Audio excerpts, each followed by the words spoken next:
Hey, what's happening? I'm back. Welcome to... I don't even know what we're doing anymore. This was, supposed to be the Brightest Day skin, so we're going to continue with the, challenge maps. We can access the challenge maps through the Batcave, so we're going to do that. Let's go talk to Alfred first.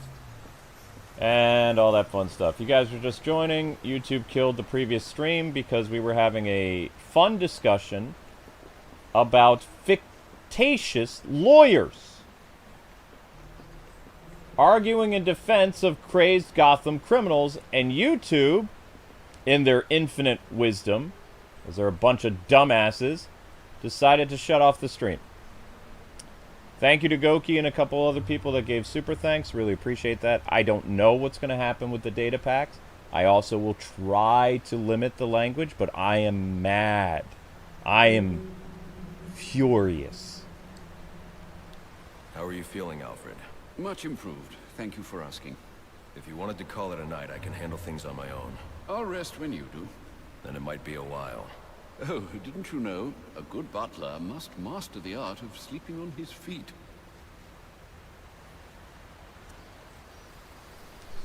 Anyway. So, if talking about Batman seems to upset YouTube, let's talk about anime then. I was having a conversation with somebody about they have a misunderstanding about why Cartoon Network was able to dominate anime. And the story is actually quite fascinating, and those of you that enjoy marketing, maybe you'll appreciate this, maybe you won't. But the reason why Toonami was so successful with their venture into the anime market is they did something that was revolutionary. Does anybody know what that is? It's actually a pretty simple thing if you think about it. So what Toonami did in order to basically crush network television, places like Kids WB, Foxbox, Fox Kids, JetX, all that other stuff, is they did something that network television could not compete with, and that was continuous content. So what do I mean by that? What was continuous content? Continuous content meant for, say, your programming block of Cartoon Network consisted of Dragon Ball Z, Ronin Warriors, Sailor Moon, and Thundercats, right? Or it could have been Gundam Wing, Big O, Yu Yu Hakusho, Tenchi Muyo, whatever. So what would happen during these productions of the show is Cartoon Network would be like, okay, this show's about to wrap up. A week before the show was about to wrap up, they would do an advertisement for another anime, and Moltar or Tom would tell you, hey, this show will be taking, you know, Dragon Ball Z or Gundam spot. But don't worry, you'll see Gundam again. So not only were they appeasing the Gundam fans or the Dragon Ball fans, tell them, hey, we're going to take a little break with this show, but another Gundam show or another season of Dragon Ball Z will be coming. And then they'll have like Vegeta or somebody say, what? Impossible! You know, they build up the hype with their commercials and their music. And they said, in the meantime, we're going to be airing a brand new anime, this. Now, Network TV has to keep doing reruns of the show that they've already licensed, whether it's Sailor Moon, Escaflowne, whatever. They had to keep with the content that they had. They couldn't easily switch shows until the syndication had run off or a new season began in the fall. Cartoon Network didn't have those limitations. So Toonami could easily continually put content after the 20 or even 30 episodes of an anime released. They would just replace it. And cable, not even cable, network television and even the anime network couldn't keep up with Toonami. And Toonami was just like a ratings giant. It had some of the highest ratings on cable for a decade because of the Toonami block. That's why they were successful. Now the problem is, whenever there's success, there's always problems. What killed Toonami? Do you guys know? Like, what killed Toonami originally? It wasn't the programming.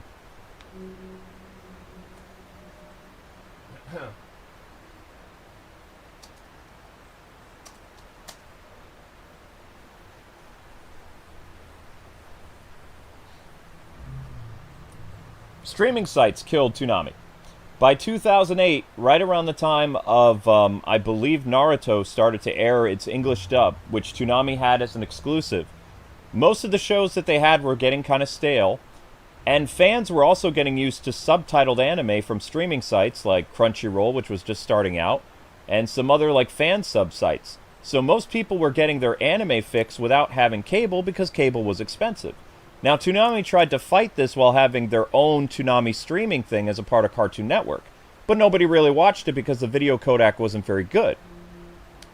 If those of you remember watching streaming stuff on Boomerang or Cartoon Network's Toonami website, well, you'll know that the stream quality was not very good.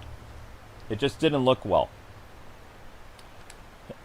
So, eventually Toonami, they couldn't keep up, and the production cost was just too much. Because remember, they had been running the Midnight Run uncensored anime, plus they'd been doing terrible dubs at the same time.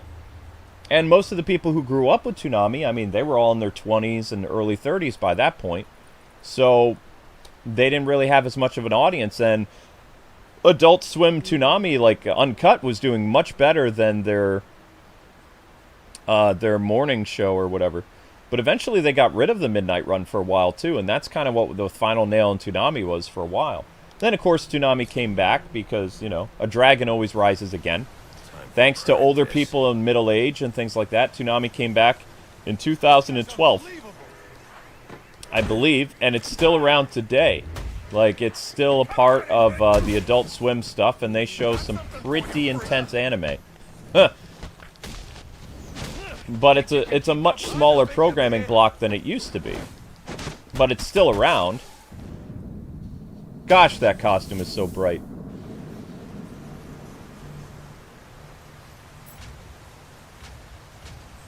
So, like, this individual that I was talking to on Twitter, they were like, well, the reason why the networks got rid of anime is because of, you know, they didn't like Japanese people. It's like, no, that's a stupid narrative. The reason why the networks couldn't keep up with Toonami is because Toonami had a continuous stream of content. When one show finished, they would replace it with Thundercats that would run for 80 episodes. Or if Gundam was only like 30 episodes, they'd replace it with another Gundam show. Or if they needed another robot show, they'd get Big O or Voltron or whatever. And they'd have those shows run its course, and then they would not do reruns. The only show that I remember that got reruns, in a sense, was Dragon Ball Z. And they did it very cleverly. They're like, well, we started our Dragon Ball Z showing you the Saiyan saga, and now we're going to take you back to the beginning with Dragon Ball. And then they played all like 700 episodes of Dragon Ball. Then they did Dragon Ball Z Kai and all this other stuff. Or actually, no, Dragon Ball Z Kai first went to Nickelodeon. And then they got Dragon Ball Z Kai late night, uncensored, like much later on. But Dragon Ball Z was the only consistent thing that Toonami had once they first started airing Dragon Ball Z. That was the only thing that got reruns because of how many episodes it had. But it was pretty clever if you think about it. Like, they essentially put network television out of business, like, pretty easily. But then they were put out of business because of online streaming sites. Which I'm guilty of doing that too. I found Toonami's programming. I didn't like Naruto, so I didn't watch Naruto. I became a member of Crunchyroll right around 2009, 2010. Like a paying member, and I started watching subtitled anime and School Rumble and a bunch of other stuff. My Bride is a Mermaid, lots of things. I couldn't get my anime fix from Toonami anymore. I'd grown up. It's like, I'm more interested in rom-coms, and Toonami only shows action shows. And when they do show rom-coms, it's just, like, action-oriented. It's not really heartfelt or funny. To my knowledge, they never aired School Rumble. I don't think they did. School Rumble would have been a perfect show for Cartoon Network, but I don't think they ever aired it. Please don't kill me. That's just my personal opinion, but School Rumble was a funny parody. Like, they made fun of all anime. Like, kind of like Excel Saga, but different.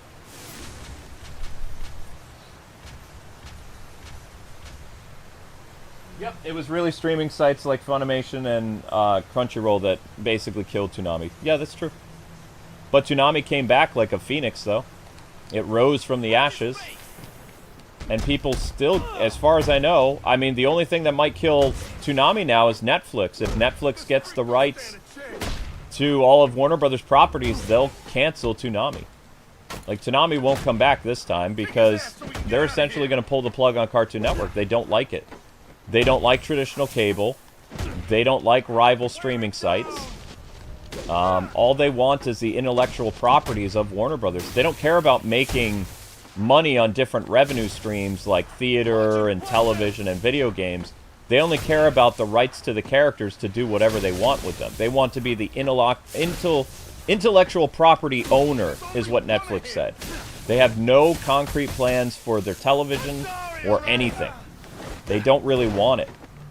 The problem is, this is what you have to remember what will happen to Cartoon Network, though.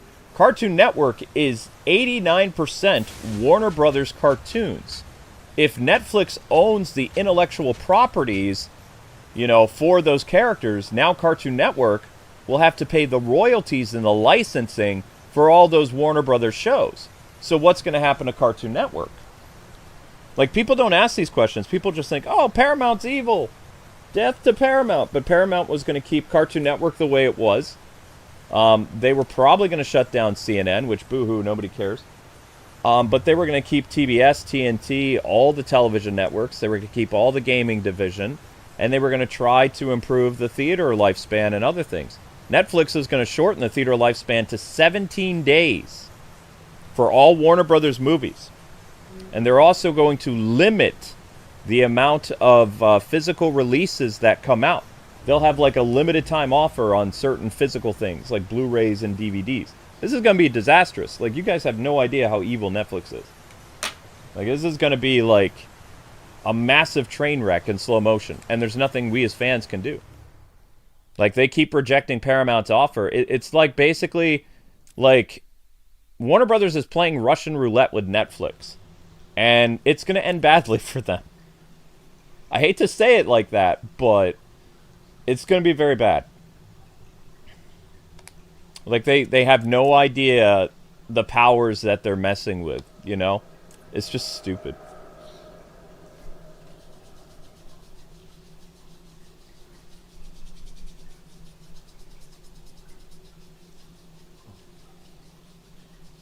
Yep. Also, Netflix is having a battle with Japan because Japan is tired of all the stuff that Netflix pulls with its animes. So Netflix and Hulu and some other, like, American companies won't be able to distribute anime anymore because they're tired of the censorship. They're tired of the mistranslations. They're putting laws into place. Jotaro is absolutely correct. So that means the only place that you'll be able to get anime will be from, like, probably High Dive, Crunchyroll, and maybe another streaming site will emerge. I don't know. Funimation is long gone. They merged with Crunchyroll. But, you know, a lot of this is the American localizer fault, though, because every other country, did you know this? Every other country actually listens to the creators of the show, and they don't screw with the translation. They don't change a character's preferences. They don't hint at weird, you know, stuff. They just keep the show the way it is. They keep the characterization the way it is. Like, they respect the source material. America is on their high horse, and they keep changing things. To the point where Japan's like, okay, that's it. We need to do things in place to protect our assets because these people are ruining our import stuff. And they've talked about using AI translations. They've talked about doing subtitles in Japan themselves and, you know, preventing these companies in America from doing that stuff, which those companies will shut down. America is the only one that won't play ball. They're on their high horse, and they believe they have to translate the show to appease 1% of a group that doesn't really watch anime as much. They say they watch anime, but they don't really. But they still expect, like, certain types of people to show up in every anime or, like, to hint that they exist when that's not what Japan does. Japan makes sure that everybody is separated because they know that some people don't like to see certain types of characters or storylines in their anime. They want specific stuff. They're there to, you know, consume the product that they want, and they're only going to watch that product. If you try to mix in other things, they're not going to watch it, which is going to hurt your profits. And Japan is all about money. America is about censorship and prioritizing, like, you know, agendas. Japan is about, well, we don't want to rock the boat too much. We need to make money. Because animation is expensive, all this other stuff. And, you know, if we upset our customers, then they're going to go to another animation studio that they're getting the stuff they want. So Japan doesn't dabble with things too much. Now, they do have specialty genres. So where they can redirect people, they're like, oh, we're sorry, you wanted to see a certain type of genre, like involving two men? Well, then you need to watch this genre. They're not going to show up in this rom-com. You want to see this wheelchair-bound romance? Well, then you need to watch this show that has a character who's paralyzed. But that, you know, we're not going to have a person in a wheelchair just for the sake of it on whatever random show. Americans in the West follow like a book where they have to mark off, you know, this character and this character and this character appeared in the show, and this character maybe had a few minutes of dialogue. We need to extend that. And when you do that, it sacrifices the story as well as it doesn't make sense in the context of the anime either. So Japan just doesn't do that. American anime does, and there are plenty of American animes that are weird, but Japanese stuff doesn't, because they know better. What people forget to realize is Japanese people experimented in the 90s and even in the early 2000s with stuff, and it was disastrous. So they just keep everything separated because they've already gone through there. Like, Americans don't learn from their mistakes, they continue to repeat them. Japanese people learn and they're like, wait a second, this didn't work, so we're not going to try that again. Uh-oh. Oh, I'm only on round 2, I'm fine. I thought, oh my gosh, I kept talking and we're at round 4. No, we're fine. Whoopsies. It's fine. And that's one of the things I respect about Japan is they are one of those companies that they understand their consumers. And they don't rock the boat.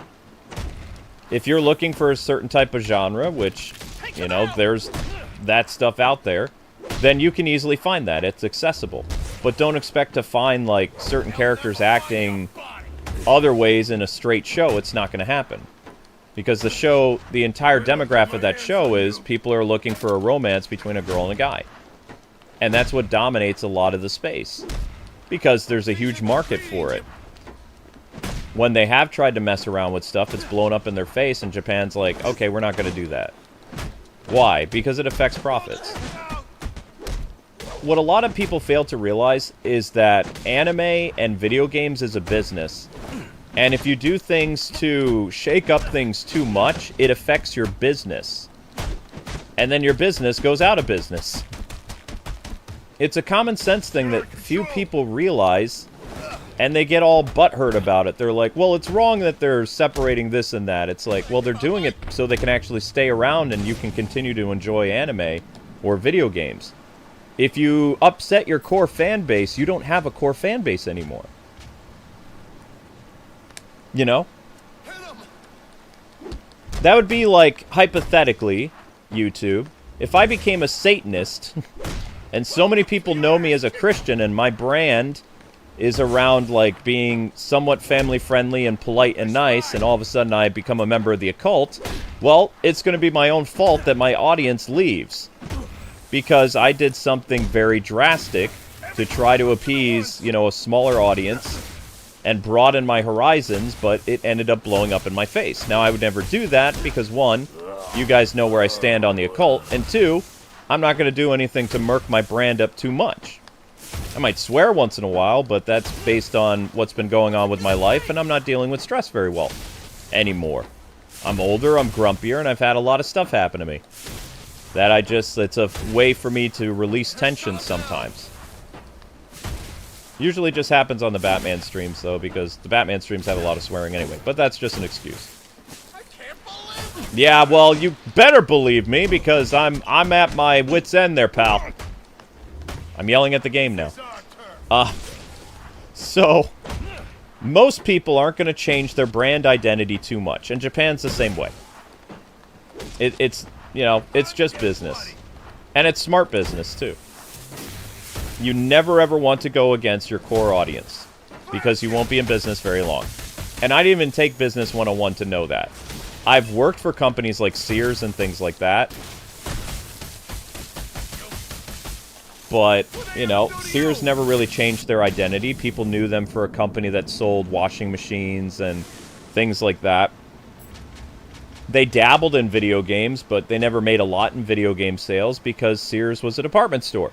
They tried to do a bunch of weird stuff, like sell electronics and stuff, but most people recognize the Sears brand for things like Kenmore and washing machines and dishwashers and stoves and things like that, and clothes. They don't really think of, I'm going to go to Sears to buy a TV. No, you're going to go to Best Buy, or not really Walmart. Walmart had crappy TVs. You're going to go to Best Buy to get a good TV. Nobody's thinking, oh, I'm going to go to Sears and I'm going to get a great TV. We sold TVs at the store, but we sold very little TVs. What was the mass thing that we sold at Sears? Appliances. Always appliances, because that's what Sears was known for, quality appliances. We did sell other stuff, but nobody bought it. And that's why we went out of business. We tried to expand and compete with Best Buy and other things like, hey, look, we include this stuff too. Nobody bought it. Also, our prices were much higher than Best Buy. So we tried to do price matching as best we could, but we couldn't keep up with the way that Best Buy and Walmart could slash the prices of their TVs.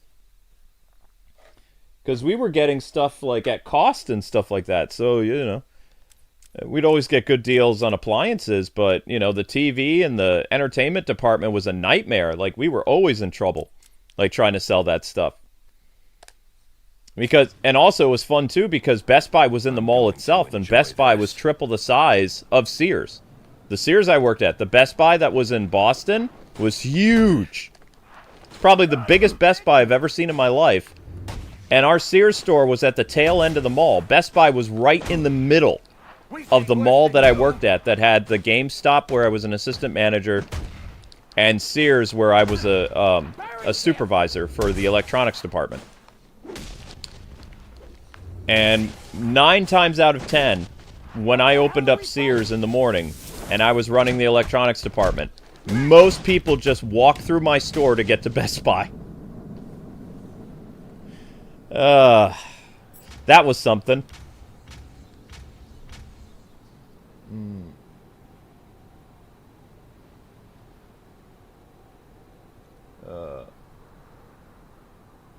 Why call Walmart out like that? Sorry.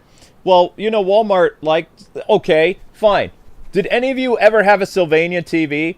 I'll tell you why I didn't like Walmart. I sold TVs. Sylvanian was a terrible brand that looked like it came from Castlevania.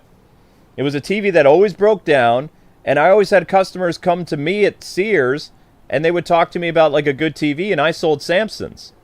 You know, I had a good commission on Samsons, too. So I would try and plead with them, don't buy the Sylvania from Walmart, even though it's like $100 or $200 cheaper, because it's going to break in a year or two. And it always broke. Because back then, Walmart sold crap. The TVs didn't last. They didn't have protection plans. You know, they broke really easily. They broke just from turning on or attaching a video game system or a DVD to it. And yet all the people would walk through my store and go to Walmart to buy the crappy Sylvanians. I'm serious. I was a Samsung commission person. Of course I'm going to try to get people a Samsung. I still use Samsung products. My TV that I have, the 55-inch in this room, I've had this Samsung TV for 12 years. It still works great. It's a 1080p 55-inch television. Doesn't have smart stuff in it, Wi-Fi or anything like that. But this LCD is, I've had it for like almost 12 years now. This TV moved from Boston with me. All the TVs that I have in the office are at least like 15 years old. They're all Samsungs. The TV that I have like on a mount in our bedroom is a Samsung. It still works.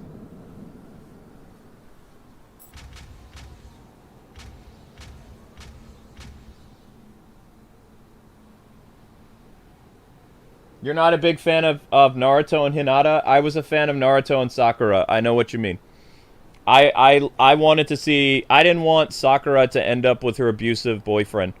I wanted Sakura to end up with Naruto because Naruto actually loved her. And then they did a complete 180 with Hinata the stalker. And I'm not to knock, like, you know, Hinata fans and Boruto people, but to me, especially during the Naruto Ninja War, and the fact that Minato and Naruto's mom both got to meet Sakura, and Sakura was a lot like his mother, and they approved of her as ghosts, it really felt like they were leading toward a Sakura and Naruto, change, and also to prove to men that you can't be a toxic man and get the girl in the end. And Sasuke was a jerk. Even in Sasuke's marriage, he ditches his wife all the time. He's never home. He just leaves her to raise the kids. But, I mean, I'm not going to deny reality that Hinata doesn't love Naruto, but I've never been a fan of Naruto and Hinata. She was always this cute little shy stalker following him around and very shy. Whereas, yeah, Sakura, she started out as being kind of mean to Naruto. Everybody did. But she started to develop feelings for him, and, it really looked like she cared about him a lot. It really looked like they were going to end up together, like, so many different times. And then when they didn't, I was like... They had to make an entire movie to explain the relationship between Hinata and Naruto in order to sell it to the fans. Just think about that for a second. They had to make an entire movie to show that they had any type of romance whatsoever to prove that they belong together. Whereas the chemistry between Sakura and Naruto, the love triangle between Sasuke, Naruto, and Sakura was, very apparent the entire show. And it also showed Naruto and Sakura growing together and improving. But then the show just completely changed. And, sometimes that happens in anime. Characters that you think are going to get together, they don't. But the fact, it's funny to me that the author literally had to make, like, the last Naruto movie is literally about Hinata and Naruto, like, coming to grips with their relationship. It's a sweet movie, don't get me wrong, but they had to damage control that movie in order to, prove the ship. You can't change my mind about it either, it's true. You supposed to scare me? Sakura had so much time to develop from being a bratty kid to a beautiful, strong, attractive woman in Naruto's eyes, and then they threw all that, continuity away to pair her up with her abusive boyfriend. And sure, Sasuke changed after a while, but he was the villain of, like, the last, like, several seasons. He even tried to kill her on occasion. That would be hard to have a marriage like that, Being with somebody who, unless you're really into rough play, be very, like, I'm talking, like, 50 Shades of Grey stuff. Sakura's probably into some really weird stuff. Because that's not a normal relationship, to be with somebody who's literally tried to kill you. Not just once, but on numerous occasions. And then he just held back because he had feelings for you once. But he did almost kill you several times, too. That's weird. Sorry. As a guy who's been married for almost 20 years... I don't think Amber would want to be with me if, like, I was a Sasuke. I was like a Naruto to her, I was very enamored with her, I respected her a lot, wanted to date her, all that stuff. And Sasuke was just your typical bad boy. And, apparently Sakura fell for that. She couldn't get over with it, too. So everybody thought that she was going to end up with, like, Naruto, that she'd put away her infatuation with Sasuke, which it was an infatuation, and that she would, grow up a little bit. She was very immature. Never happened, though. Never happened. Yeah, Sasuke did try to kill her. That's the thing. Like, I'm not trying to knock, if you guys are big, like, Hinata fans or whatever, that's not what this is about. I'm just saying, like, it was an unhealthy relationship. It wasn't a, oh crap, this is all Predator now. It wasn't a healthy thing. It was unhealthy.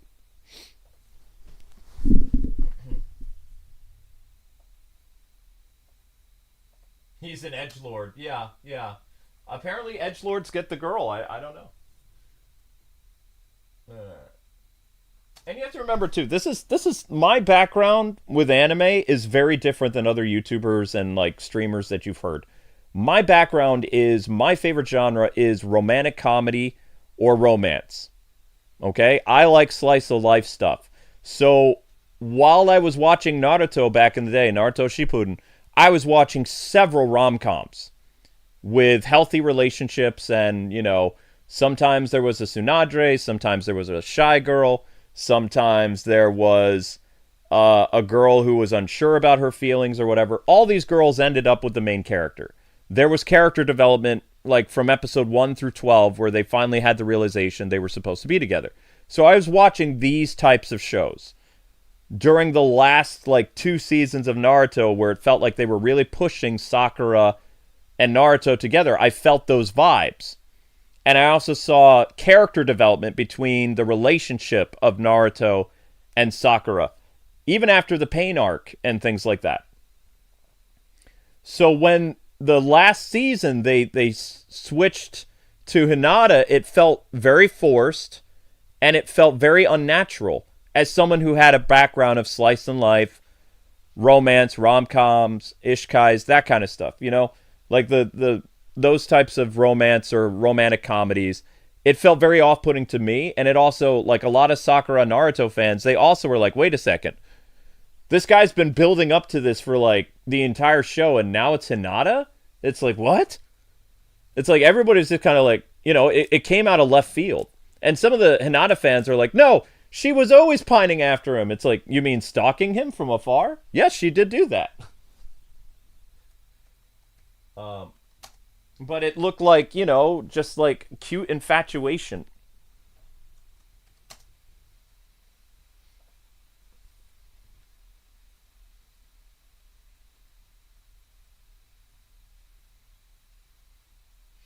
And here's the thing. The reason why I like that kind of stuff too, because I know it's very unnatural for men to like, you know, rom-coms and things like that.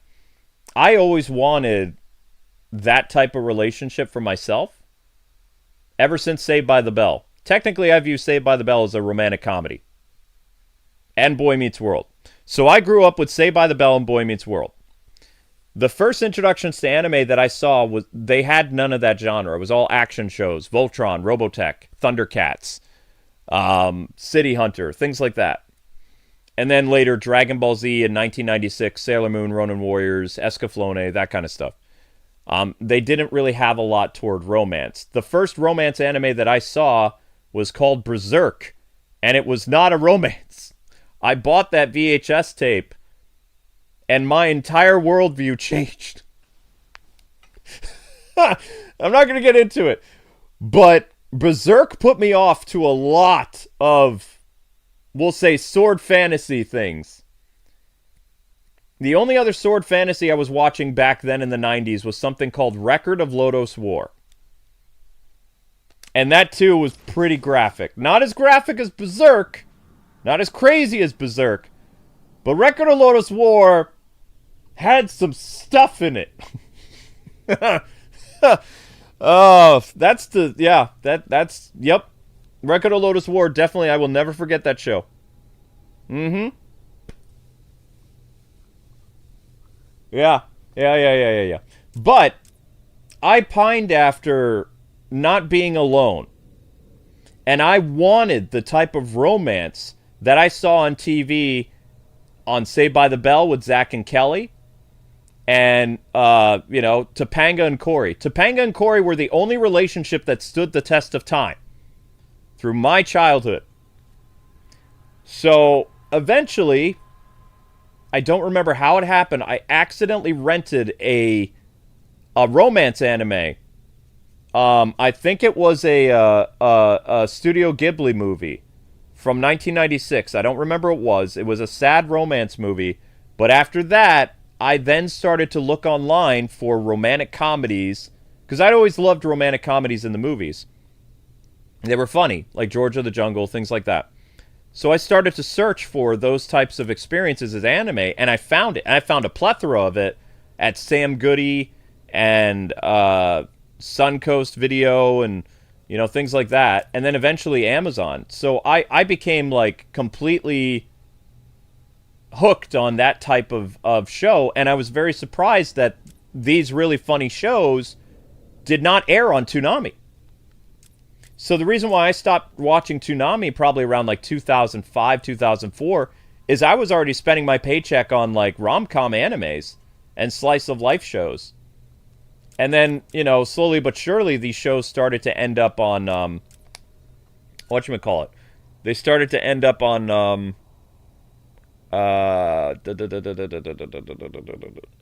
streaming sites. And I noticed that streaming sites would get these shows a lot more, so I became addicted to it.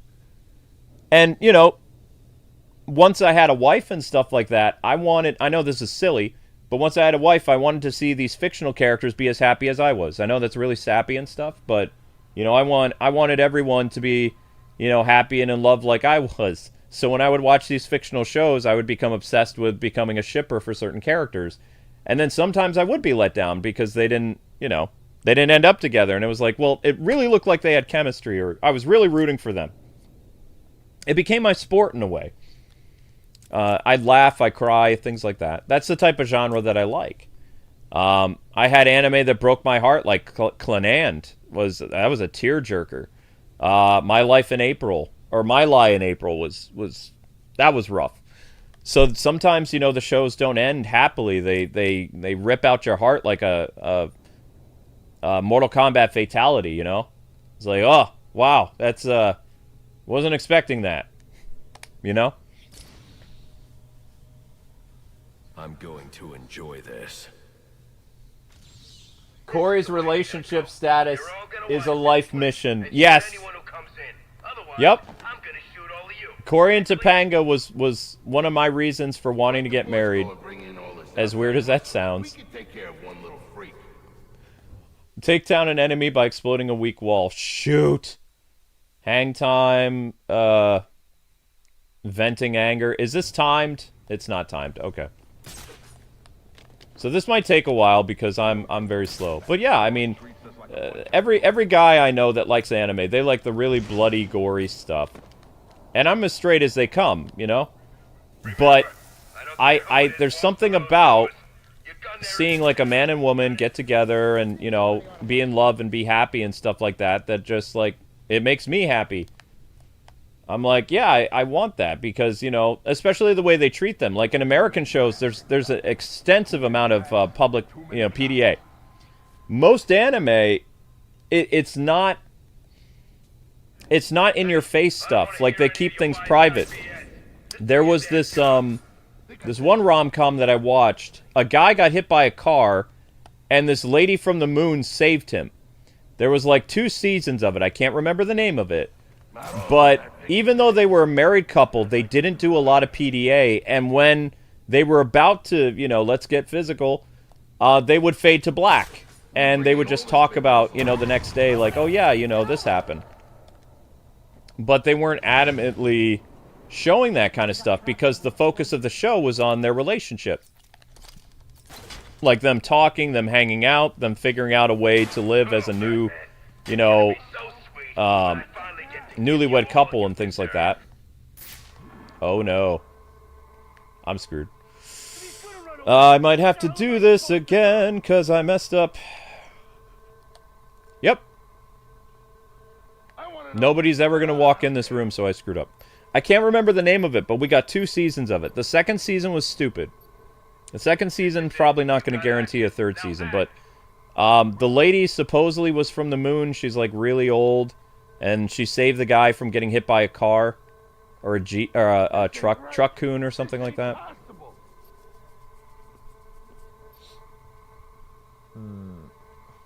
No one does this to us, all right? No one.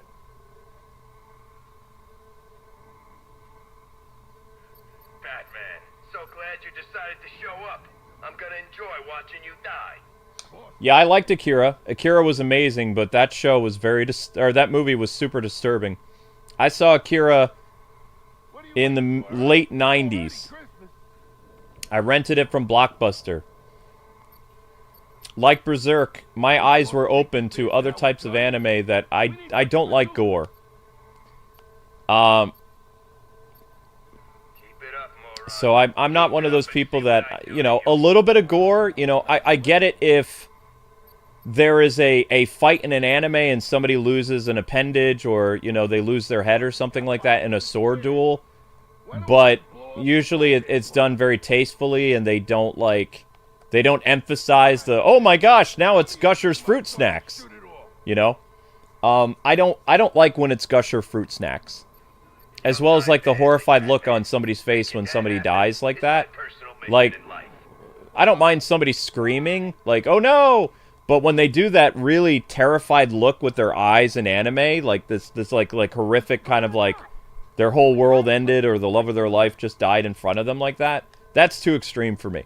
Like, I can't handle that. That makes me very tense. And, I mean, it's supposed to, because, you know, they're supposed to convey to the audience that something horrific just happened. As well as you're supposed to feel the emotions of the character that just dealt with a heavy loss.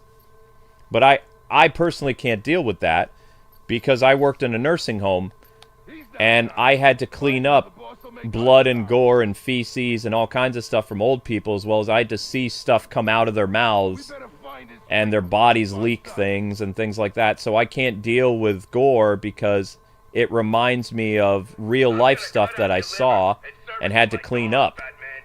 And I did not have a very strong constitution, I will tell you that.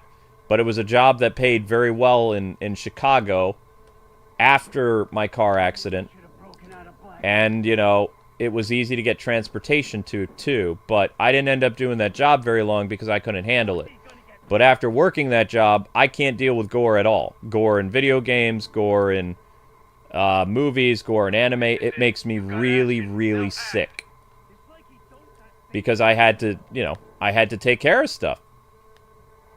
It was not the job that I should have taken, and had somebody told me that I would have to deal with that kind of stuff, because, you know, old people, like, it was a hospice, like, nursing home. So, it's not a job for not everybody can work in the, not necessarily work in the medical field, but work in the, dang it. You know, work in those types of things, and I can't unsee what I saw. You know, I'd love to ignore what I saw, but I can't. I literally saw it. He's not going to come in here. You want to know what would be a cool gadget? Being able to utilize the remote control Batarang with the sensor on it. The sonar thing. That way you could attach the sonar to the remote control Batarang and then lure these jerk faces into that room. But no! That's not going to work. Why would that work? We got a serious problem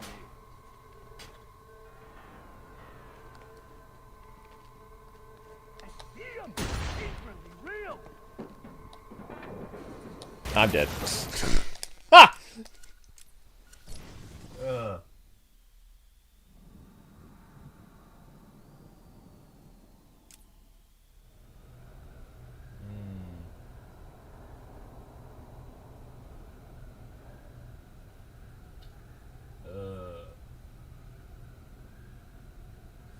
I think Berserk is a good story, but it's too violent.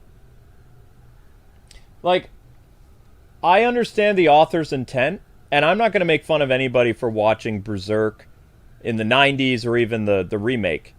Like, violence had a point. The horrible things that happened to Guts had significance to the story. It wasn't just, we're going to throw in violence. Violence had a purpose, like Rambo. That being said, I can't handle it. You know? I don't watch NC-17 content. I don't watch really intense R-rated movies. That's not for me.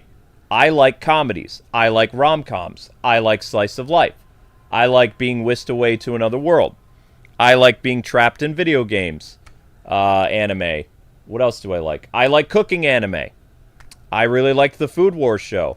I like cooking in another world. You know, those types of things. The vending machine anime. There are so many genres of anime I like that, you know, merge sometimes rom-com elements with slice of life. Sometimes there's no romance. Sometimes there is. I even like anime about farming stuff. Like, there was Farming in Another World. Like, I've watched a couple being sent to another world where the person ends up becoming a farmer. Sometimes they have to fight, sometimes they don't. I enjoy those anime. But the really, really, really violent stuff I can't handle. Moderately violent, yeah, that's no problem. But they don't zoom in on stuff. You have to understand, there's a difference between moderate violence and intense violence. There's a huge difference. Detective Vision will be scrambled. No, I can't have it be scrambled. Well, yes, I can have it scrambled. I can do that.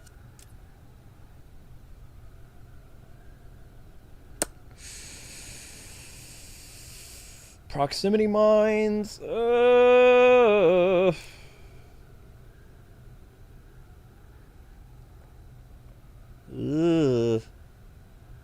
mean, I have to do that one because none of these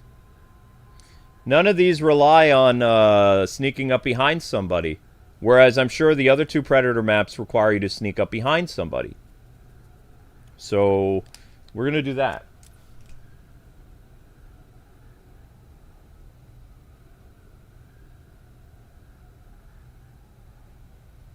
Yes! Anime about the dude who thinks he's a common rider is so good. It is so good, Goki. It is one of my favorites. Like, out of 2025, and it's still going right now. Sometimes there's a little bit of blood and stuff, but I feel like it's tastefully done. It's not too extreme. You know? And it's not every episode. Like, there's something that shows you that there's high stakes, but the 40-year-old guy who thinks he's a common rider was probably one of my favorite animes from 2025. I really enjoyed The Red Ranger in Another World, too. Like, at the beginning of 2025. But we closed off 2025 with a banger anime. Like, if you guys have not seen that Kamen Rider anime with the guy with the plastic mask who, like, loves Kamen Rider so much he thinks he's a Kamen Rider, it is one of the best animes of 2025. Easily. And it's still going. It had a continuation, so it has another 12 episodes to air.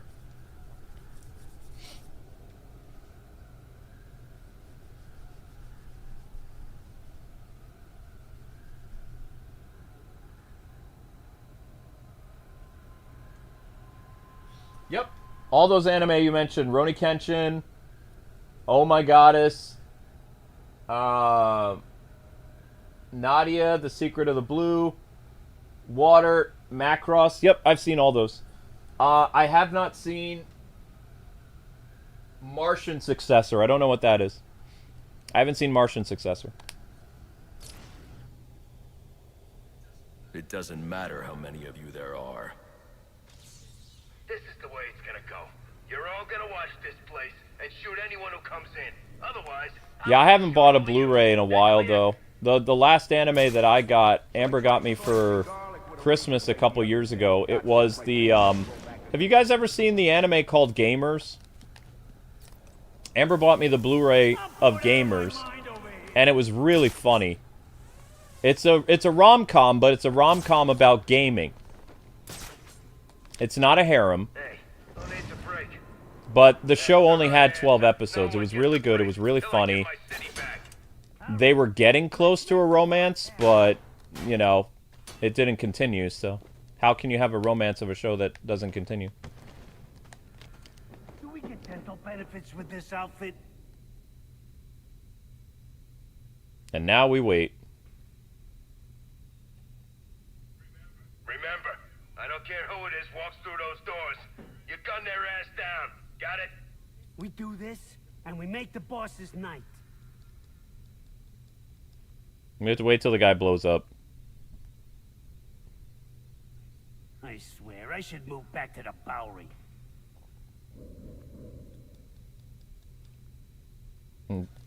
Got him.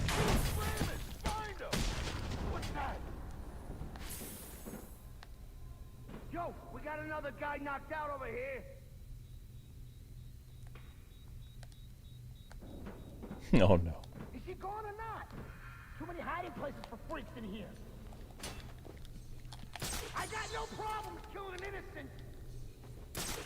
He's got no problems doing an innocent, you guys. You'll die badly, Batman.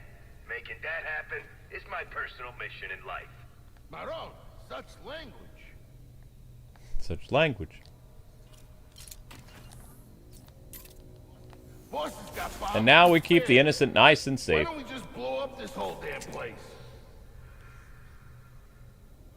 What are you waiting for, huh? It's already Christmas. You're okay, Sage. I'm right with you. I'm with you. Just three. I am a Sakura Naruto person for life, even though it didn't happen. I still think it would have been better. You know? You can hold to your ship, it's fine. Like, as long as, like, people don't get annoying with their ship, you know, people don't tend to mind. There are some fan shippers that they're just, like, they're really, really adamant about stuff.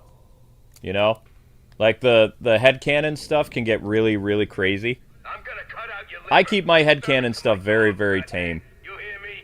I understand. Like, personally, I'm not over, What are we making? Tomoki is just a, background character or whatever anime. I really wanted him to end up with this sweet blue-haired girl. Everybody did who was watching it. It was one of the last anime that Crunchyroll allowed to have a form underneath the, Action. Now act. underneath the anime. Like, we used to actually be able to... There was a whole community at Crunchyroll where we were allowed to communicate with other members. Like, there was a comment section. The Tomoki anime was one of the last ones where we were able to do episode reviews and talk about stuff, and every single person the second season was very upset Batman. So glad you that the decided to blue-haired give up. girl who really loves Tomoki did not end up with him, and he chose the quiet, silver-haired girl that nobody liked. Everybody in the comments was livid. They were losing it. And everybody said they made a vow, if there's a third season, we're not watching it.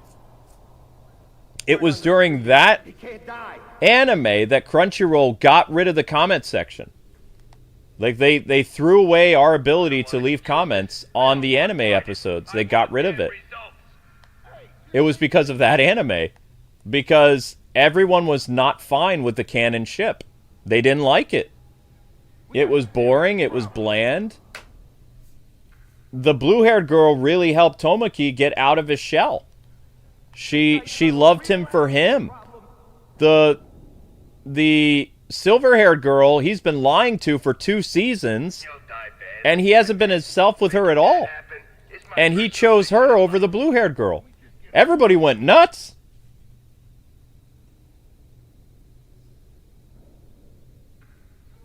Come on! This blood will be on your hands! Blue-haired anime girls always lose. They didn't used to, though. Back off! Blue-haired anime girls, like, used to be winners. But yeah, for the past, like, what is it, 10 years now? They seem to all be, the girls that lose. morons. Keep it up. It's almost like if you see a girl with blue hair and she has an infatuation with a boy, it's not going to happen. He's going to get swept away by a girl with blonde hair or brown hair or black hair. Blue-haired girls are losers by trade now.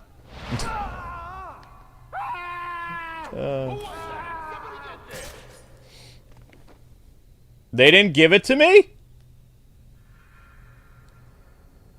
Huh? Oh, I was gonna say, game. Wow. Wow.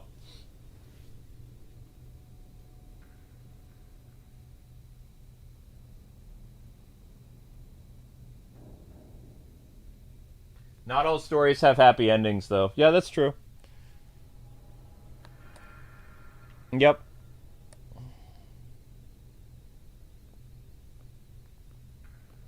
Yep, I really got into a show years ago where all these people were, like, fighting to become, like, gods or an angel or something like that. And then the end of the show, the person who wins, like, wipes everybody out of existence. I'm like, huh? I was really getting into it. It was kind of funny. It was whatever, but the ending sucked. It's because with anime and just Japanese stuff in general, you don't know what they're going to do with the story. They can end up killing a main character. They could end up blowing the whole world up. You don't know. A story can go anyway. Western stuff is very predictable, you know? Everybody could see how the Stranger Things was going to end. Like, it was always going that way. But there was also pressure to do stuff with that as well. But it's predictable. It's not fun entertainment. It's expected entertainment.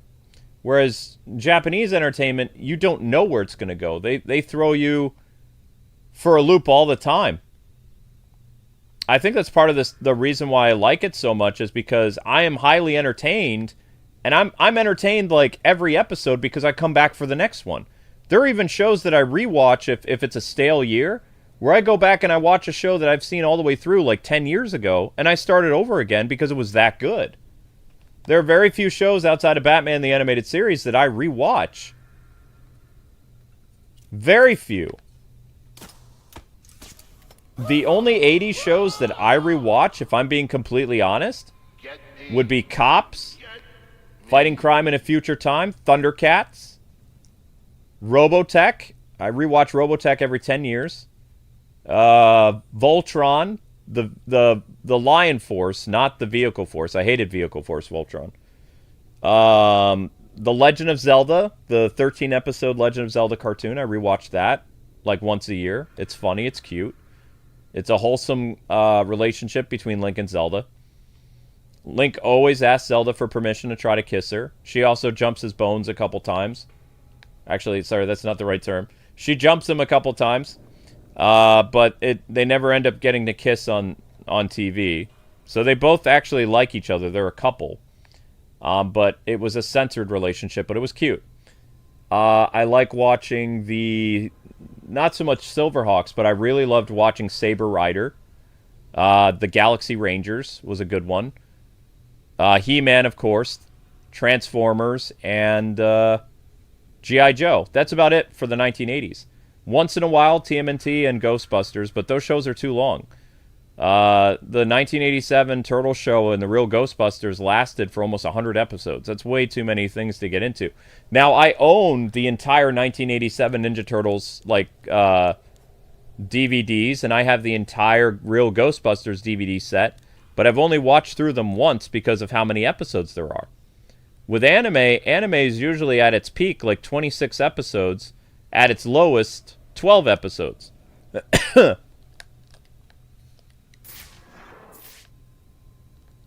Is he the last guy?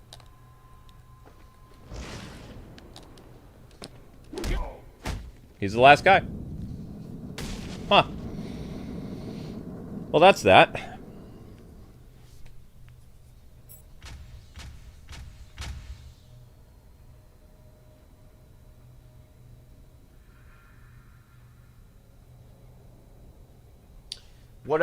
What happened to the Dungeons and Dragons anime or Dungeons and Dragons cartoon? I bought it when I first bought it. I watched all the episodes. It's been sitting on my shelf for 13 years. I haven't seen DuckTales all the way through in 12 years. I have Mask. Mask. I've watched that through only once. Like, as a collector of vintage 80s and 90s anime, I only watch them once, and then they sit on my shelf all pretty. Because I only have time to watch them once. I have great memories of those shows, but I like anime more. I spend more... if you think about it, and Nintendo Switch confirmed this, even all the live streams that I do for gaming, I spend more hours a year watching anime. According to when the Nintendo Switch used to, like, see my my watch time, you know, because it would keep track of that when Crunchyroll worked. It said that I put in 2,000 hours 1 year with Crunchyroll on my Switch. And that was the same year that I covered Breath of the Wild Mario Odyssey, and every single Switch released that year to completion, I still managed to put in 2,000 hours on Crunchyroll in 2017. That's crazy.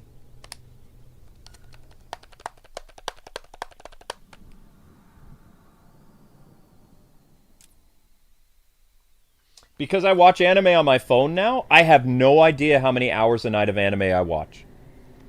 You have to remember, too, anime is only about 22 minutes long.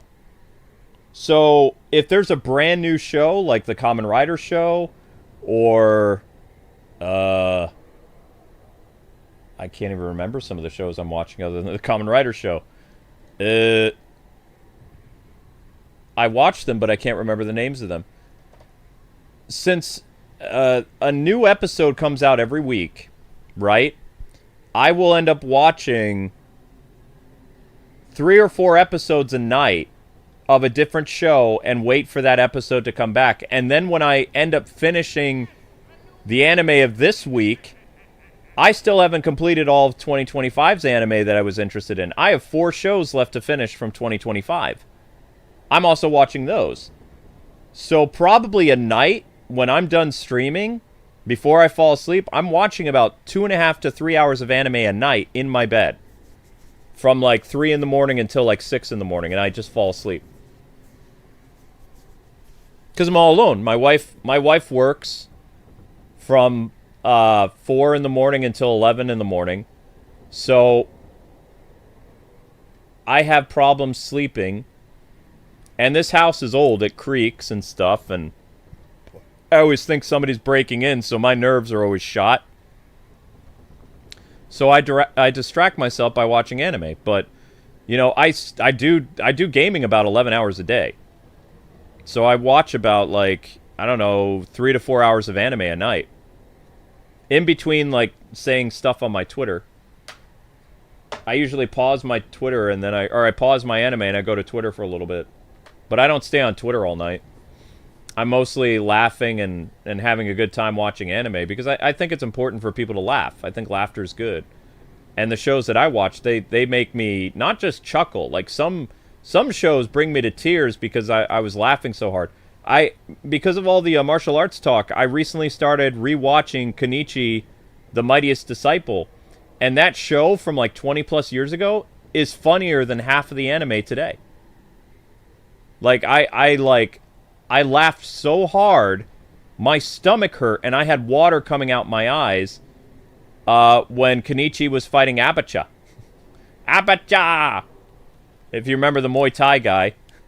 Like, I laughed so much, it was a hearty belly laugh.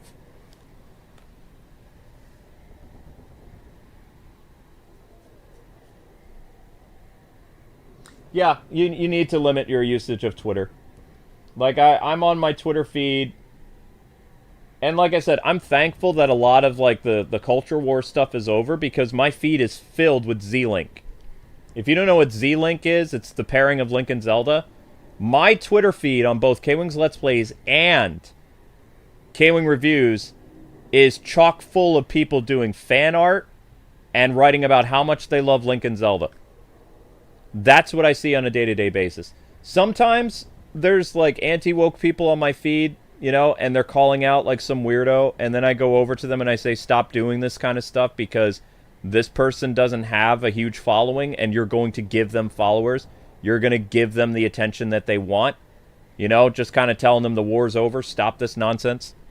And sometimes I get blowback from the anti-woke people because they're like, you know, mind your own business, or, you know, you're delusional if you think this is over. And it's like, but I can see so many aspects of it that's over, though. It's like, I really wonder if these people, like, you know, if they can really see or if they just continue to do it just for the sake of doing it. Because there's really no purpose to do it as much anymore. They've already accomplished what they needed to, you know. There's no reason to be in it anymore, otherwise just to be a jerk about it. The only reason I jumped in recently is there was a thing on Twitter that was a misinformation about a actor who did something very bad. Friendly fire, pull down 2 enemies simultaneously. Chaos theory, perform a inverted takedown from a vantage point. I can do that. Knockout smash. During a silent takedown, this is all easy. But anyway, just to finish my point, there was a gentleman who is in Romania, and all these woke Twitters were saying that he's a American, and it's just their buzzword that they use for people they don't like. They call a Nazi. They dub 90 million Americans Nazis. This gentleman, which we talked about a few days ago, actually retweeted stuff about Hitler. Like, he may actually be a real sympathizer. And so I told everybody, I told both sides, anti-woke and woke, you guys need to be vigilant, because these people are not gone. You using buzzwords and, labeling your political rivals something so egregious that these people are still out there. You are going to be responsible for re-enabling them to come out of the shadows, because they are not gone. They're in hiding. Their philosophy is not dead. It's just not mainstream. So it is wrong for people to label their political rivals that word when those people still exist and they're out there casually, still reading those books, still loving that death cult ideology. They're still out there. So whether you're woke or anti-woke, you both need to be vigilant about that group, because they are not gone completely. And they are not your political rivals. That's dumbass thinking. So I was basically telling people, you need to be careful, because there are real people out there that are still like that still believe that Mustache Man did nothing wrong. Those are the people you need to watch out for. That's my concern. For instructions, and things will go wonderfully. If I live through this, I'm gonna buy me a lottery ticket.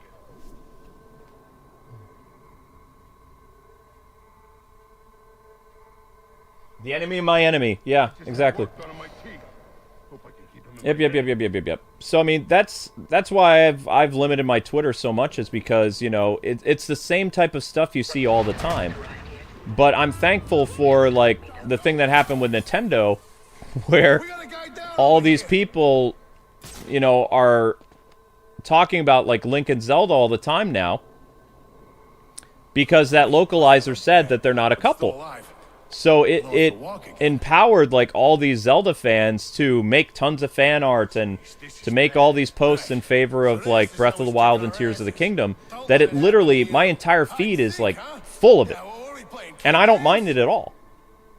And people talking about the Zelda movie, people doing all this other stuff. Like, I prefer that to seeing all the other stuff that I've seen on Twitter the past 7 years. Because it feels like, it was a long culture war. It was. And having been, like, me personally, having been harassed and, swatted and all this other stuff, it was a very dark and stupid time that was completely useless. It achieved nothing. There was nothing that came from it. There was nothing positive. There was nothing good. There was nothing at all. Now that's funny. Knockout smash. During a silent takedown, perform a knockdown smash to take down the enemy. Yeah. There was nothing good that came from it at all. It was useless. Why would he do that? This is like a warning? I think we're gonna have to do like a Arkham Knight thing, guys, because I don't think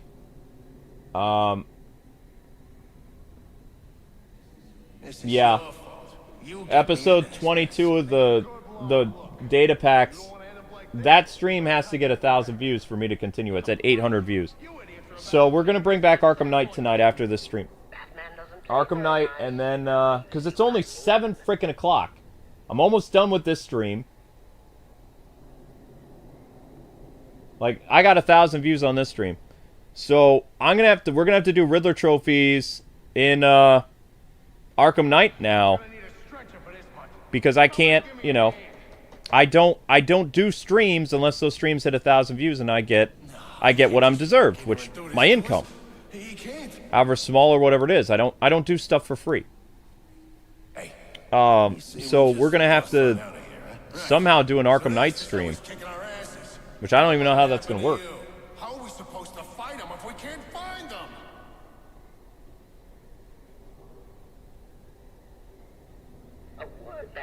I mean, I don't follow any U.S. news either. I need to rely on stealth, not my gadgets. What are you talking about? Rely on stealth and not your gadgets. If you didn't have your gadget, you wouldn't have been able to take that dude's gun power away from him. Really? Really, really, really, really? Batman saying, I need to use stealth and then rely on my gadgets. Derp. Derp, derp, derp, derp, derp, derp, derp.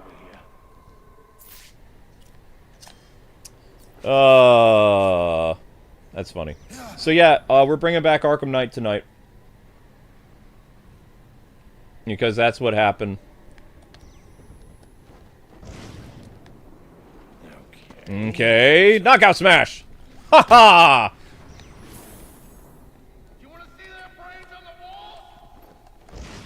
Yeah, I want to see what you're gonna do. It's the lady! Wait, is that the lady from, Arkham Knight?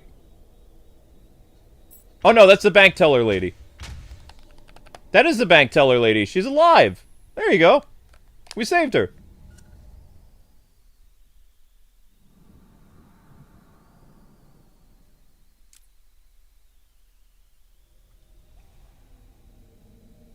Yeah, I mean, tonight I'm gonna do Arkham Knight. Yeah, why not? I still have to get all the Riddler trophies in Arkham Knight, because the Switch update for me erased my save. It how do I put this? When the Riddler trophy happened, okay? What it did, like the update for Nintendo Switch 2, it reset my account to when I had 70 Riddler thingies done. I'm currently at like 150 now, but I have a long road to go in order to defeat the Riddler. And people told me that I have to defeat the Riddler before we end the game. And then once I do that, I am finally going to erase Arkham Knight off my Switch 2. I'm not going to have Arkham Knight. I only have Arkham Asylum, or Arkham City on my Switch 2. I only play Arkham City on my Switch, like, on occasion, you know? It's there. It's just like I have Street Fighter on there. I play Street Fighter a lot. My most replayed games in my life, outside of Zelda, is Batman Arkham City and Street Fighter 2 Turbo. And sometimes Street Fighter Alpha. Like, I just... Those are the games that I always come back to. It's either a fighting game, Batman Arkham City, or a Zelda game. Castlevania isn't even in my mind anymore. Like, Castlevania's been gone so long. I used to replay Castlevania a lot.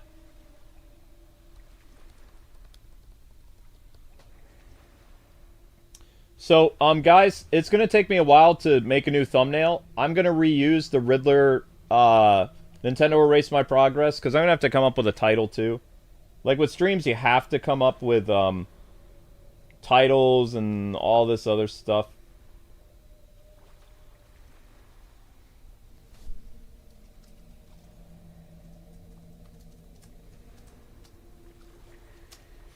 Nintendo Erased My Progress in Arkham and I'm mad. There you go. That's the title. I'll make a proper thumbnail, but this stream, after we finish this Predator section, we're going to Arkham Knight. Like, Arkham Knight is the next stream. I'm not going to let YouTube ruin my night and my income by I'm not ready to do Feyland yet. Feyland is later tonight. Not happening.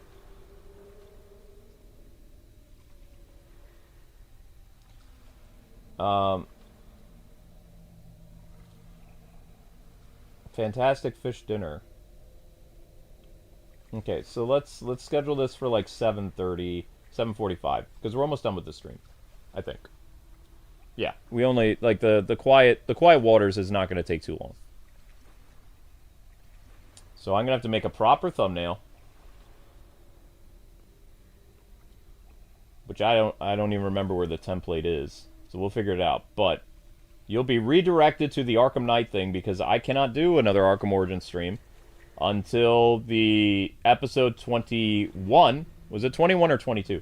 Till episode 21 gets 1,000 views. So if you guys want the data pack craziness to continue tomorrow, which we were actually doing a fun stream on whatchamacallit. We were doing a fun stream on I don't even remember anymore. We were talking about like Ace Attorney and stuff like that, and YouTube shut my stream off. Stupid.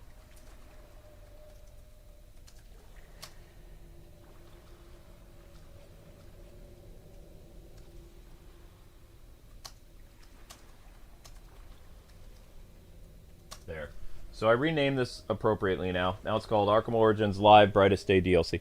Because I already got 1,000 views. I'm not greedy. I already got paid for this stream. So I'm ready to move on to the next one. So we're going to finish this, and then we're going to go to Arkham Knight. I'm going to, on the break, I'm going to eat something. Probably going to eat an entire box of cereal because I'm still mad. Eat an entire box of cereal.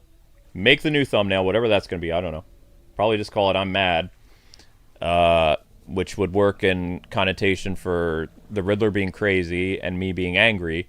So it actually, if I could find, like, maybe I'll make an AI image with the Riddler, like, looking like he's, like, super pissed. I don't know. I do like using AI in thumbnails sometimes because I get to convey emotion. Plus, I don't have any money to hire an artist anyway, and I suck at making art. I've used every single Batman render known to man to make my thumbnails. Outside of mods, and I don't know how to mod, so I can't really mess and rig with character renders and stuff like that, but people don't seem to mind the Phalan stuff. The Phalan stuff is actually AI thumbnails. They seem to like it because I can actually be like, okay, I'm going to a temple. I can make Zelda fighting with an axe in a temple, or put Zelda underwater, you know? It's pretty simple.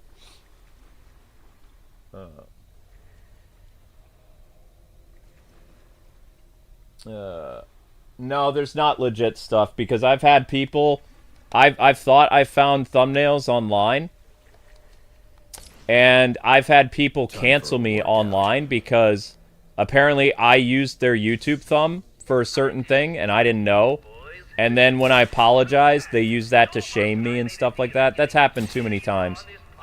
I don't have any ability to hire an artist. I've used all my Batman stuff. And the Phalan doesn't get enough attention anyway that, you know, there's no... Every Link and Zelda piece of art that's out there is not official. And even though I don't... Like, I don't have, like, a big a stance on AI as most people. Like, I'm not going to go and create, like, a full AI video. But I don't have problems making AI thumbnails on occasion when I have no other resources. And with Phaland, I don't have any resources. But I've been burned too many times by artists and people saying, oh, you didn't give credit, or this was my thing, you stole it, when I had no idea. So I'm not doing that shit, you know? If that bothers some people, you know, the alternative is me getting yelled at by a bunch of people who are younger than me and showing disrespect because I'm older.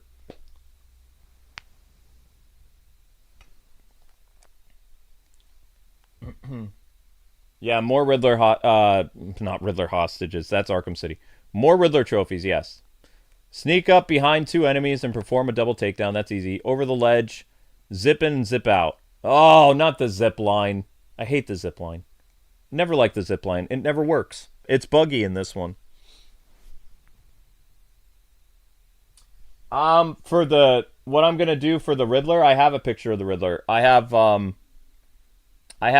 Riddler render I haven't used in a while. I'm actually going to use that for the thumbnail. I just have to come up with a title. Yeah, no, I'm serious. I remember the smaller channel accused me of stealing his Dragon Ball thumbnail or something like that, and I re-edited it, and I thought it was a great... Or no, it was a Sword Art Online image.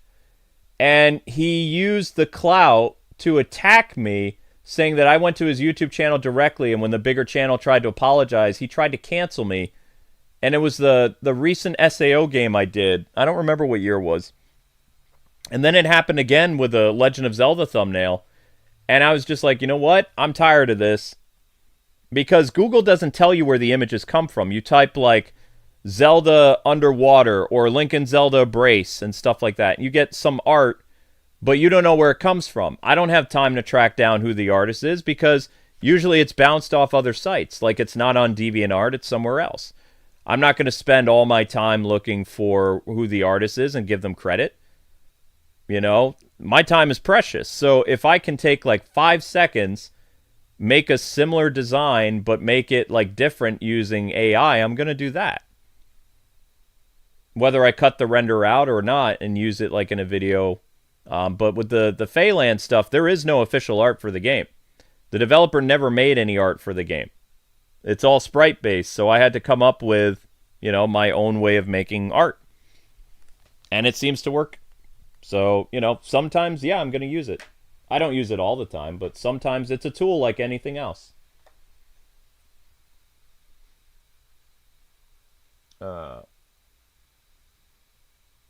Riddler hostages. Yeah, Riddler hostages is something else. Anyway, let's do the Skullcracker, and then we got to get to the Arkham Knight stream.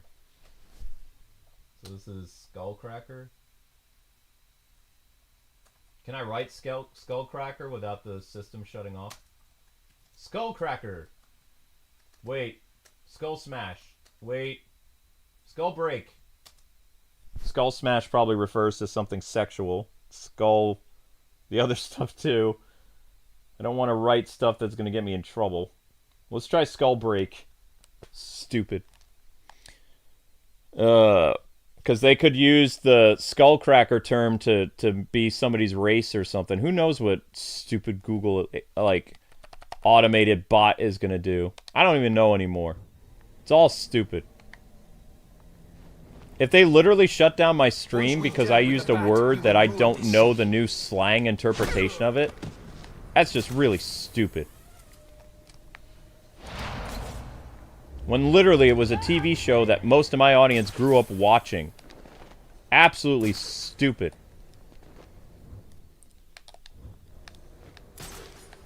Ugh. Now you get to see how buggy this is. Ready? There it is. There it is. See? See how stupid this is? Look at this. Look! Look! I can't walk on the stupid tightrope!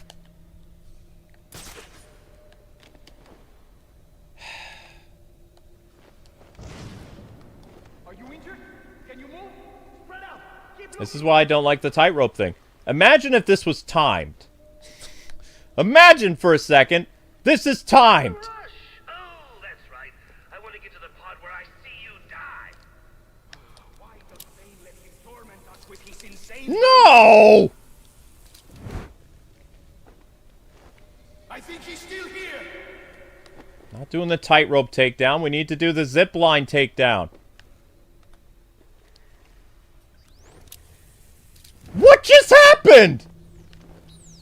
What was that? I don't think Bane whips you fellas often enough. Ugh. This is over. I will beat that fool bloody. I hate this buggy game. I hate it. Where is he hiding, I wonder?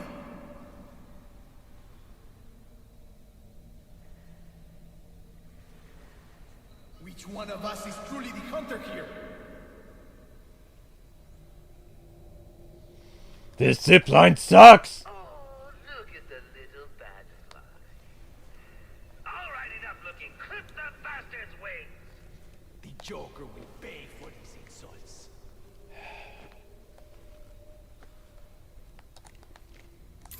I should have stayed in Santa Prisca.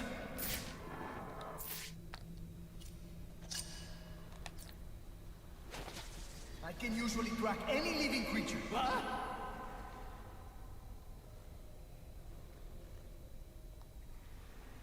No, not him. What a strange piece of trash.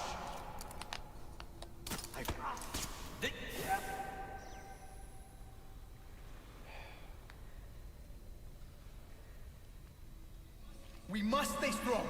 We must fight back. I don't think he's gonna be getting up after that. I just need to do the tightrope thing and I can go. Over here!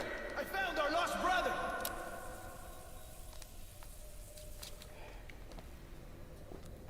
You will heal and return stronger! What? What do you think we should do? Let this one be the last victim! Start from here and scour the area.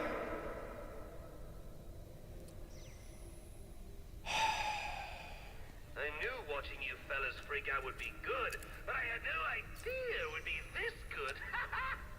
The Joker. I spit on him.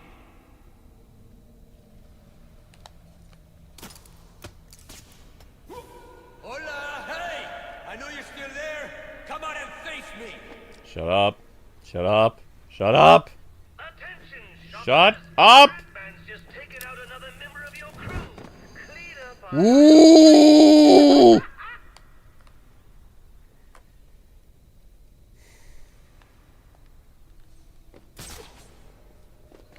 Another man down.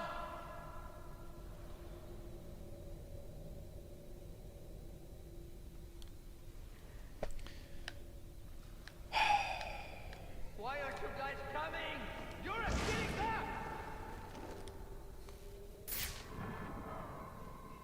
In a not at all shocking turn of events, Bean's boys proved to be as brain dead as their boss. I will not run from you, Cabron! How do I kill you?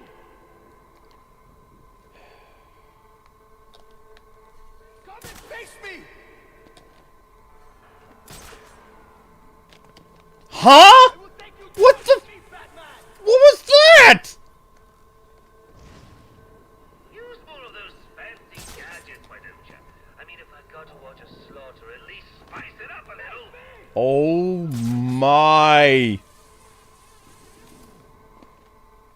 Stop it!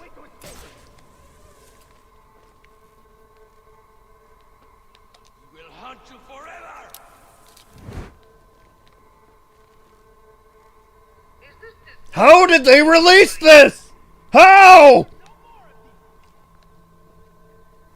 It has so many bugs. So many. We were not prepared for the... Unacceptable. I have a really bad feeling about this. You'll never be safe. Why? Okay, this was kind of fun at first, but now it's just getting boring. Finish him off already. You don't scare me! Shut up. Let's get this over with! Yes, that's what I've been saying, to get this over with. You jerk. I will destroy you, Bat! And destroy something soon. He might get the drop on others, but he won't get me! Oh, come on. Let's half talk now. Forever! Ah!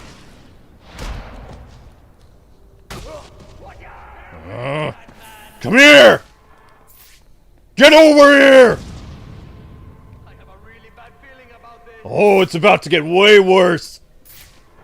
Where are you? This is it, Batman. Last man standing. Damn it, shoot! In line for him. Shoot this! Ah! Die! Miserable little worm! I hate the glitches. I hate the glitches so much!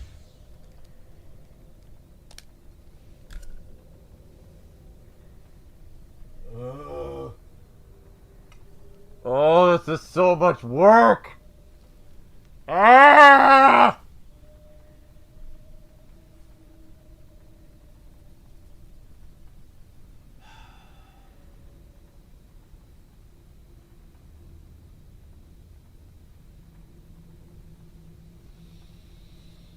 Oh, Goose Rubber. Oh, gosh.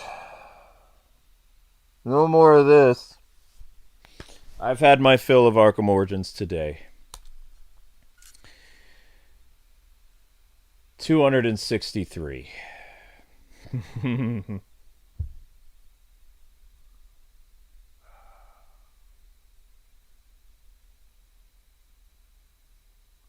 I mean, come on. That zip line is unacceptable.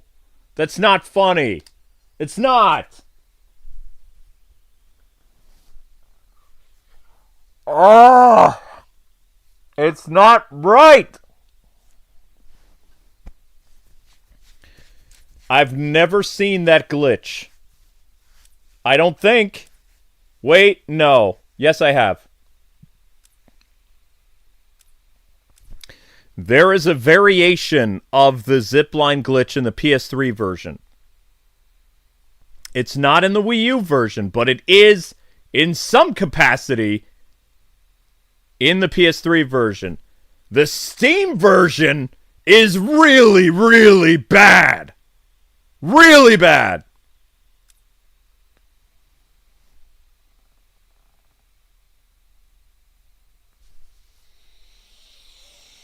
Ah.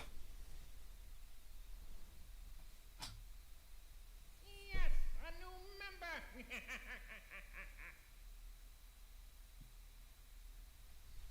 Oh, hi, Justo Kenobi. Haven't seen you in a while. How you doing? All right, guys, let's move over to the next one.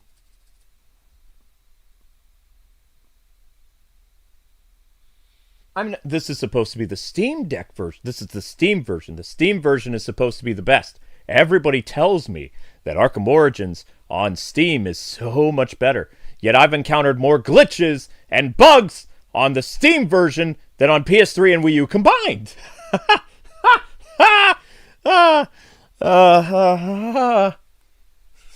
If I wasn't going for the skin, this wouldn't be a problem.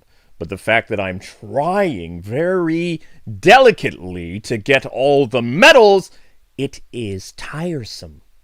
Whether it's the disappearing guys on the world map, like the Riddler guys, or the Arkham dudes that I needed to collect, or the vanishing data packs that just, poof, they're gone. This game, in particular on Steam, has way more problems than on PS3 or Wii U I've ever seen with my own eyes. And people say that this game is perfection? Ha!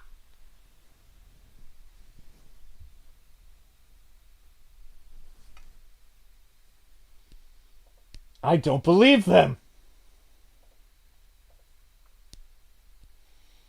This game will never be included in a collection because it sucks! Ha ha ha ha ha! And it's true! It was rushed to release in 2013, and they have never fixed all the problems because they cannot fix them!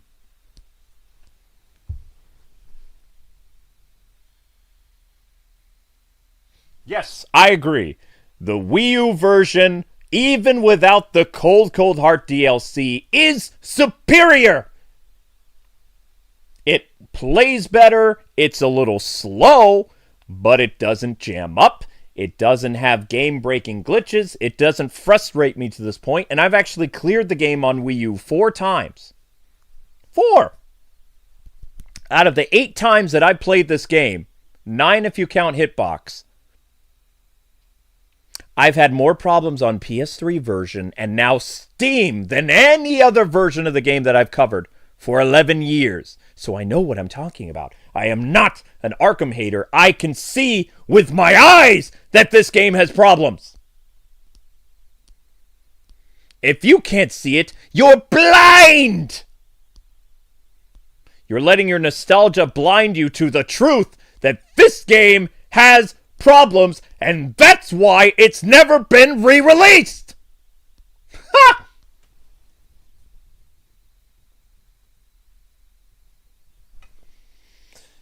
So I'm not a hater, I'm a realist!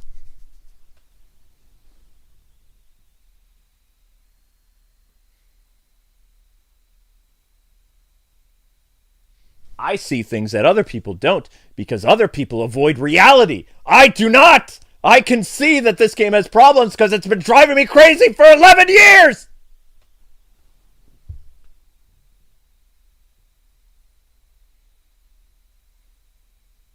But they act like I'm the crazy one. Kwing has a problem with this game. There's nothing wrong with it. Really? Really?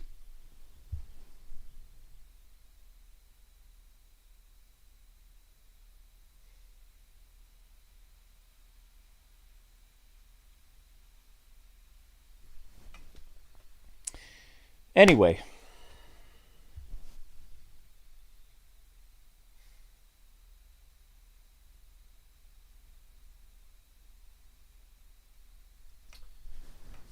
Let's move over to Arkham Knight. Because collecting Riddler trophies seems like the best continuation of my night. I don't like the bugs. I do not like the bugs. If we could replay this on the Wii U, I have no more save files on the Wii U. If we play it on the Wii U, we have to start all over again. The only reason we did Steam Deck is because for the next 4 years, we're going to be playing this version. And I have 4 other slots that I can have costumes. I can do a Red Sun stream one of these years. I can do Injustice. I can do Gotham by Gaslight. I have no space left over on the Wii U. I would have to restart all over again from scratch. And I'm not doing that. In fact, after maybe in 4 years, 4 or 5 years, I may replay this from the beginning again. But I don't know if I'm going to. I don't know if I want to. Maybe. Maybe not. Probably not. I don't think so. No, I think I'm talking myself out of it. I have 4 years left. And then maybe I might redo it. But I'm not redoing it 100%. I'm only redoing it 100% one time. And I can reuse that skin as much as I want forever and ever and ever and ever until my Steam Deck dies. That's that.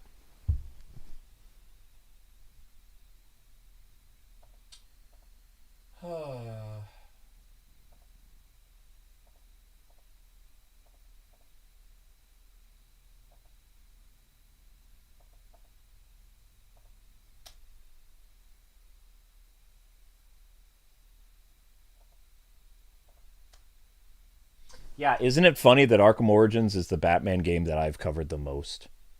There's an irony there. Anyway, let's go over to Arkham Knight.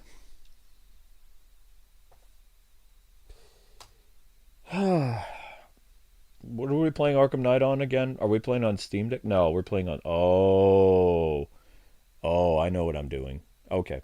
We're playing on Switch.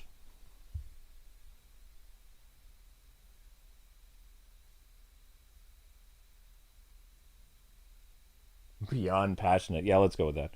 All right, we got 1,000 views. We're doing another one of these challenge things. Tomorrow's the last challenge map. The last challenge stream is tomorrow. And I'm picking the skin. So, all right. I will see you guys on Arkham Knight. I got to switch systems. Get it? Switch. Because, never mind.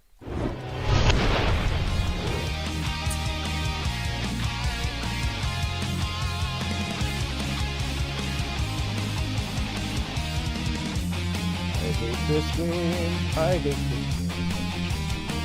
hate this game because it glitches and it sucks and Warner Brothers never fixed it and they won't because they're a bunch of fools. They don't know what they do.